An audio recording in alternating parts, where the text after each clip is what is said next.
Թերապևտիկ առակ, բանանի և կապիկի մասին։ Ուրեմն կապիկը իր համար զբոսնում է, եկել տեսնում է մի հատ ապակյա տարա, որի մեջ կա բանան։ Բնականաբար ձեռքը մտցնում է տարայի մեջ, որպեսզի հանի բանանը և ուտի։ Բայց քանի որ բռունցքը տարայի մեջ բանանը բռնած ավելի մեծ է, քան սովորական վիճակում, տարայից դուրս չի գալիս բռնած բանանի վիճակում ձեռքը։ Եվ հետևաբար կապիկը այստեղ ունի ընտրություն, կամ պետք է հրաժարվել բանանից և շարունակել ազատ ձեռքով ճանապարհը, կամ պետք է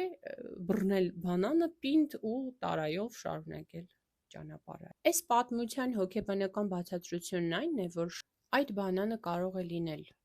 թունավոր հարաբերություն, հին վիրավորանք, վերահսկելու ցանկություն, չիրականացված սպասումներ, ես պետք է ապացուցեմ միտքը եւ այլ եւ այլ։ Մարդը բռնել է ամբողջ ուժով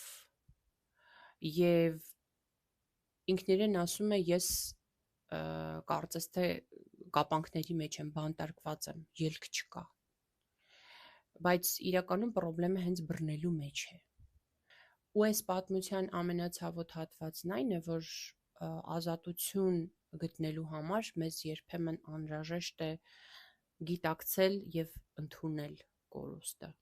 Եթե ուզում ես այս հարցին առավել գիտակցված պատասխաններ տալ, կարդա հարցերը, որոնք տալիս եմ քեզ։ Ներքևում